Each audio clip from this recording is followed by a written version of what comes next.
에서 경우의 수거든. 근데 이제 뭐 이런 경우의 수는 어쨌거나 분류를 잘해서 더하거나 합의 법칙이나 곱의 법칙을 사용하면 돼. 지금 이제 문제를 잘 읽어보면 A 도시에서 출발한대.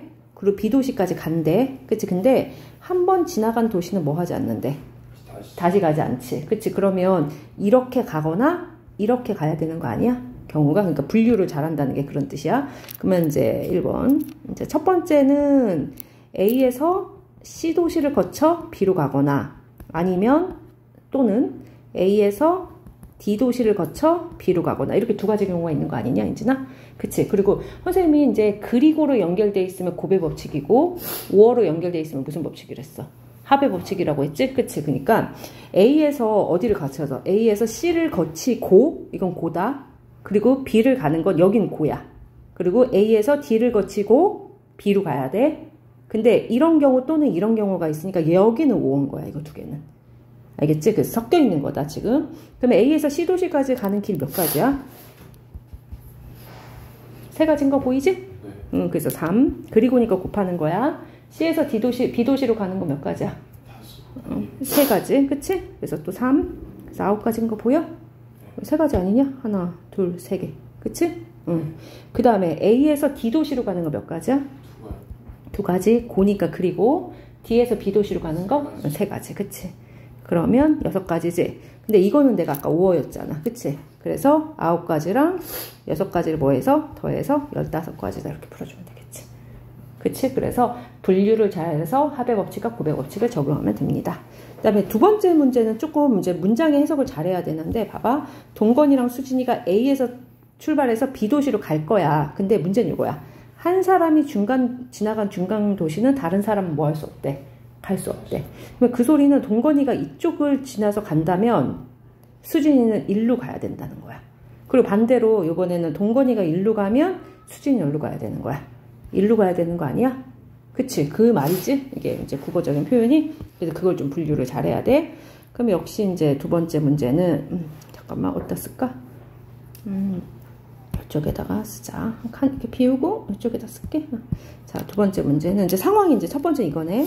동건이가 A를 거쳐서 C를 거쳐서 B로 간다면 같은 도시를 지나갈 수 없으니까 그러면 수진이는 어디로 가야 되는 거지? A를 거쳐서 D를 거쳐서 B로 가야지만 되고 아니면 두 번째는 어떻게 되는 거야? 이번에는 동건이가 어떻게 가면 A에서 D를 거쳐서 B를 갈 때 수진이는 어디로 가야 돼?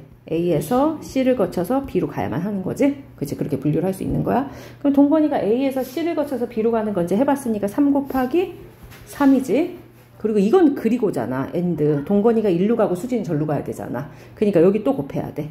자, 수진이는 A에서 D를 거쳐서 B로 가니까 2 곱하기 3이지 이거는? 그래서 2 곱하기 3에서 이런 경우는 얼마가 돼? 9, 6에 54가 되는 거지. 됐어? 54자다 이거. 됐니? 그치? 그 다음에 이제 두 번째는 동건이가 A에서 D를 거쳐서 B로 가는 건 2 곱하기 3에서 6가지고 그리고야 여기는 동시에 일어나는 거니까 수진이는 A에서 C를 거쳐서 B로 가는 거니까 3 곱하기 3에서 이렇게 역시 그리고 54가 되는 거지. 그래서 54 더하기 54 하면 얼마가 된다? 108가지. 그래서 요렇게 이런 표현들 있잖아. 여기 단 이런 표현들 있지? 이거를 잘 읽어서 중복되지 않게 잘 세줘야 돼. 이해 갔어? 괜찮니? 그치. 그래서 길 가는 문제는 이건데 한국말을 좀 잘해야 돼.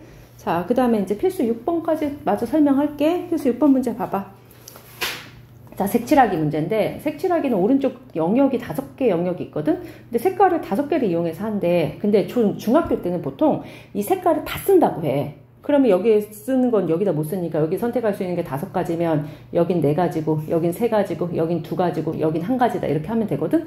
근데 고등학교 때는 문제가 보통 이렇게 나와. 같은 색을 중복해서 사용해도 좋대. 그 소리는 예를 들어서 이거야. 여기다 빨강을 칠했어. 그리고 여기다 파랑을 칠했다고 쳐봐. 그리고 여기다 녹색을 칠해. 그럼 여기다가 노랑을 칠하거나 해도 되는데 여기다가 여기 떨어진 파랑을 다시 뭐 해도 된다는 얘기일까? 또 칠해도 된다는 얘기야. 이건 중복 가능하다는 얘기. 무슨 말인지 알겠어? 그러니까 여기다 칠한 거를 또 칠해도 되는 거야. 왜? 같은 여기 붙어 있으면 지금 인접하고 있을 때 이제 구분만 할 수 있으면 되거든? 그치? 인진아 듣고 있니? 자, 그러면 이제 이걸 칠하는 방법은 어디부터 칠하냐면 가장 많은 영역하고 인접하고 있는 부분 있지. 가장 뭐 한 부분?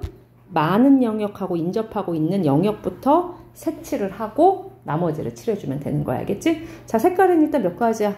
5가지인가 대충 내가 빨주노초 하라고 할게. 그치? 자, 그러면 어디부터 칠하라고? 가장 많은 영역? 여기서부터 칠할게. 그래서 여기다가 그냥 무슨 색을 칠했다고 할까? 빨강을 칠했다고 하자, 인진아. 여기다가 A에다 빨강을 칠했어. 근데 A에다 빨강 칠해도 되고 주황 칠해도 되고 노랑 칠해도 되고 파 칠해도 되고 초 칠해도 되지. 그러니까 내가 사실 선택할 수 있는 게 5가지였어, A에는. 근데 그 중에서 하나인 빨강은 칠한 것 뿐이야, 케이스상. 알았지? 그럼 A에는 선택할 수 있는 게 일단 5가지였지? 아, 먼저 순서를 정해야 돼. 내가 A, B, C, D, 이 순서로 칠해야지 이걸 정해야 된다. A에 선택할 수 있는 게 5가지였어. 근데 내가 그 5가지 중에 한 가지는 빨강을 칠했다고 보는 거지. 그 다음에 이제 B에다가 무슨 색을 칠할 거냐면 다른 색을 칠해야 되지. 인접하고 있으니까. 그래서 여기다가 내가 주황을 칠할게. 이렇게. 아, 노랑이네. 빨로를 칠했다고 치자. 그러면 C에는 빨강하고 노랑을 못 칠하지.